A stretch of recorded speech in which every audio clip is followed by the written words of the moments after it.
1,000 Reasons to Become a Killer. Obsession. There are cases where children are not victims of crime, but are criminals. One such case occurred in the Shmolev family. The Shmolev family was raising two children, 7-year-old Mark and 6-year-old Eva. As it often happens, the children were more engaged by their grandmother because the parents were constantly absent at work, but the family was prosperous, the children were loved and brought up well. Mark and Eva got on well with each other. They did not fight or quarrel, they liked to play together. While playing, Eva accidentally elbowed her brother in the jaw and his tooth fell out. The boy was very happy about it. He put the tooth under his pillow to find a chocolate bar under it in the morning, which the tooth fairy brought.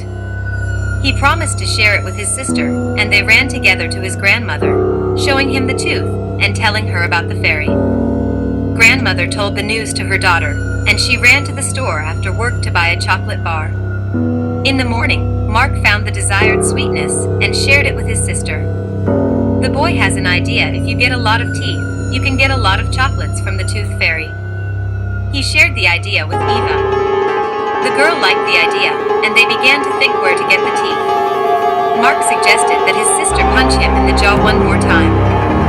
The girl refused to do it. It had been an accident last time, and she couldn't just take it and hit her beloved brother. Then the boy suggested that he hit her. Eva, though she wanted a lot of chocolate, but she refused because it would be very painful. Her brother and sister decided to give up the idea and wait until one of their teeth fell out on its own or began to wobble badly, and then Daddy would pull it out. Eva had forgotten about his and his brother's idea, but Mark kept thinking about where to get the tooth. He couldn't wait for an unknown amount of time. Asking his parents for sweets was pointless. They gave them to their children, of course, but very strictly on certain days and a certain amount. Mark tried to pull his teeth out, but he was having no luck. Then he suggested again that his sister pull at least one tooth from her, but she again refused. The idea of getting teeth became so obsessive that the boy decided to pull at least one tooth out of her without Eva's consent. On Friday morning, the grandmother decided to bake her grandchildren cakes, but she did not have enough flour. She told the children that she would go out to a neighbor for 5 minutes to get some flour, and she left the apartment. The woman got into a conversation with a neighbor in the stairwell and lost track of time. Mark took a rolling pin left by his grandmother from the kitchen table, walked into the room, and hit his sister on the head with it. The girl fell and lost consciousness. The boy tried to pull her teeth out with his fingers, but nothing worked.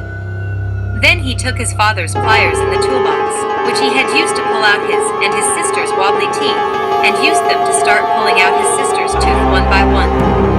Eva woke up and screamed. Then Mark grabbed the rolling pin and struck again. Her grandmother came running in at the scream and saw the scary picture. Her grandson Mark was standing with a bloody rolling pin in one hand and a handful of teeth in the other. Eva was lying on the floor, her body convulsing. Eva could not be saved. She died of a brain hemorrhage. Mark didn't realize what he had done and told it like it was. He was admitted to a psychiatric hospital. He often asks his parents and grandmother when his sister Eva will come to visit him, and when they will take him away from this incomprehensible kindergarten, because he is an adult and should go to school.